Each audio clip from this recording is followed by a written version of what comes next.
Yes, you heard it right. 3 brand new Toyota Rush SUVs. Driving style for the summer. Hey, Digicel Summer Rush. Start topping up now.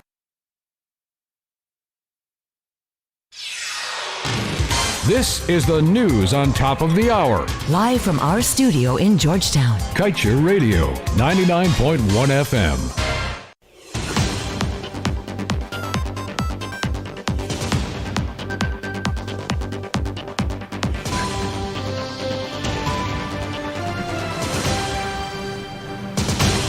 Good evening and welcome to this evening's newscast on Kaieteur Radio. Kevin Smith here. Let's get to the news in detail.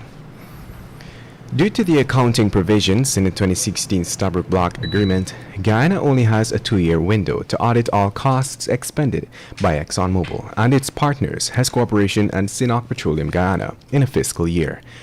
If that time frame runs out, the country has to accept as correct all costs incurred for the said year.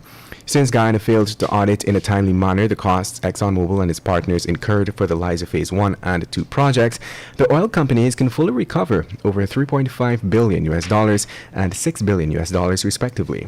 It will also be able to recover without any challenges $460 million, which it claimed was expended prior to the signing of the 2016 Production Sharing Agreement.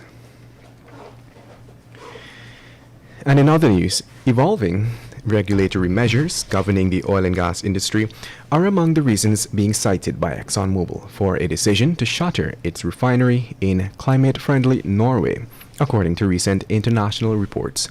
Argus International News over the weekend reported that the decision by ExxonMobil was taken to shutter the refinery permanently since, according to Exxon, in an April 2020 announcement, the refinery's continued operation is not economically viable over the long term because of strong competition, evolving regulatory measures, and falling demand.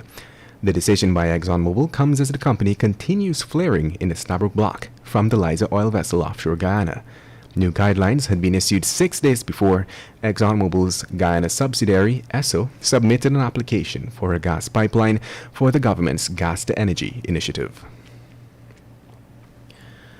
And in other news, based on credible information shared with Kaieteur, ExxonMobil and the government of Guyana have so far refused to accept a proposal for Guyana to acquire an oil spill containment system for marine wells in the event of an oil spill. The proposal was submitted by the CEO of Tula Huen Corporation, Jorge Abu Khalil. According to the document, the vessel is valued at $132 million and is designed to contain and recover uncontrolled oil and gas subsea well leaks. Despite the capabilities of the vessel, the government and ExxonMobil indicated that they are not interested in the endeavor, according to Mr. Abu Khalil. He said that the company has engaged with a wide cross-section of relevant stakeholders, including the CDC, the EPA, the Ministry of Natural Resources, and the Guyana Defense Force Coast Guard. And moving on. The former permanent secretary of the Ministry of Agriculture, George Jarvis, yesterday told the Public Accounts Committee that it was he who approved the spending of some $6 million that was allocated to the ministry in a manner for which it was not prescribed. The committee heard that the ministry in fact used money allocated to it for current expenditure and used it for capital works in violation of the Fiscal Management and Accountability Act. Additionally, the committee, which was at the time scrutinizing the findings in the Auditor General's report for 2016, found that even though some $400 million had been approved in the national budget for Gaisuco, the money never made its way to the corporation. And now let's tell you, ex-con 20-year-old Chris Pollard of David Street, Kitty, Georgetown, yesterday found himself before a city magistrate who remanded him to prison for allegedly snatching a woman's $70,000 gold chain. Pollard denied the allegation and he was remanded to prison until August 30th, when he is expected to make his next court appearance. Pollard is no stranger to the courts. At the age of 18, he was sentenced to 1 year imprisonment for snatching a man's phone and was also on remand for a series of robbery charges. In November of 2019, he was found guilty of robbing a man of one Samsung Galaxy cell phone valued at $45,000 and was sentenced to 1 year behind bars.